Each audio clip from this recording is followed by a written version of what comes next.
I hadn't heard her voice shake before. It wasn't like her. "I'm moving in with my boss," she said, her eyes steady, as though she were informing me of something as mundane as picking up groceries. For financial reasons. I didn't respond right away. The words hovered between us, heavy, like smoke filling a room, suffocating everything else. I didn't know how to feel. Shock? Maybe. But mostly, I was cold. "Okay," I said, my voice calm, too calm. "That works out perfectly." The silence after that hung between us, thick and oppressive. She didn't seem to know what to say next, but her face twisted in uncertainty, told me everything. She expected an outburst, anger, questions, denial. But I wasn't angry. I didn't even feel betrayed. Not yet. Her lips parted, but no words came. She had already made her decision, and I already knew. She thought I was weak. I smiled, a slow, deliberate smile that she didn't see. That night, I would give her a reason to pack her bags, not just physically, but emotionally. I had suspected something for months. It wasn't just her late nights at work, or the distant, cold conversations over dinner. It wasn't the way she stopped looking at me when she spoke, as though I were invisible. It was everything. But the boss, that wasn't just a passing detail. I had been paying attention, a little too closely. I had seen the way she touched him in the office. Small gestures, hidden beneath the guise of professionalism, but they weren't professional. They were intimate. I had seen the way her eyes lingered on him when she thought I wasn't looking. The way her phone buzzed, the brief smile that would flash across her face as she read messages. I noticed the timestamps. So late, so urgent. I had tried to ignore it, but now I couldn't. I wasn't going to confront her. Not yet. Not until I had everything. I was done being the fool. The pieces were coming together. But I wasn't going to make the mistake of confronting her without certainty. I was going to give her a taste of her own game. I took my time. She left early one morning, the click of the door behind her echoing in the quiet of our home. I started with the phone. It was easy. I knew her password. That had always been the way with us.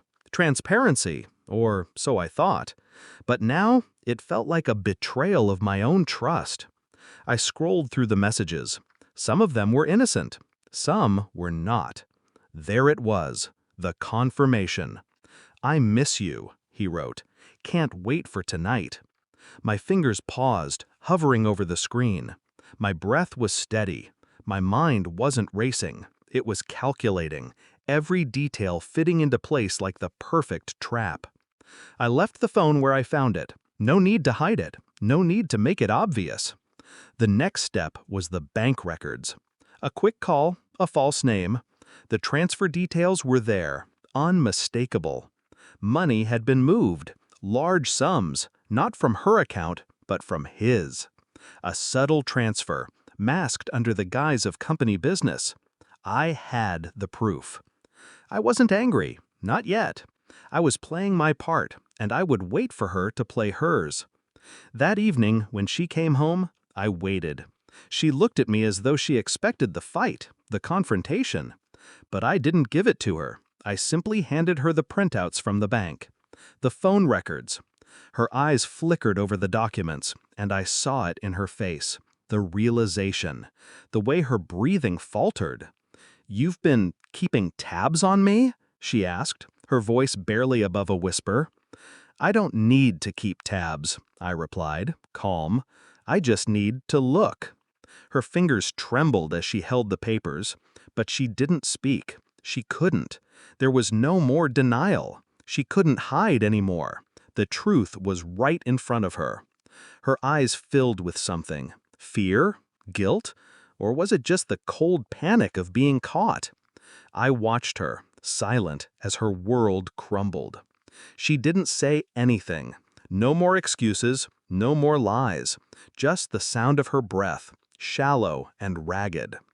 I stayed calm. The silence between us stretched, suffocating her.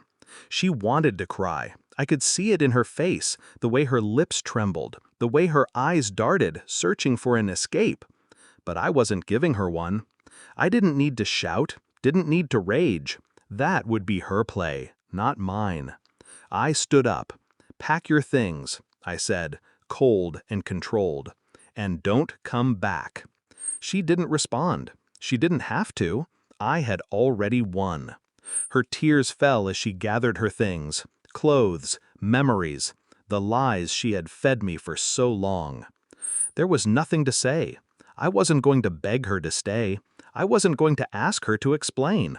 It was done. As I watched her leave, I felt nothing.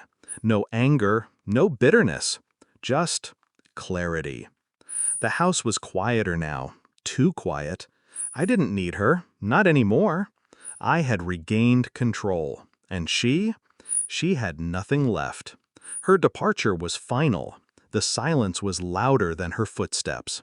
The life I had known was gone, and I was fine with it.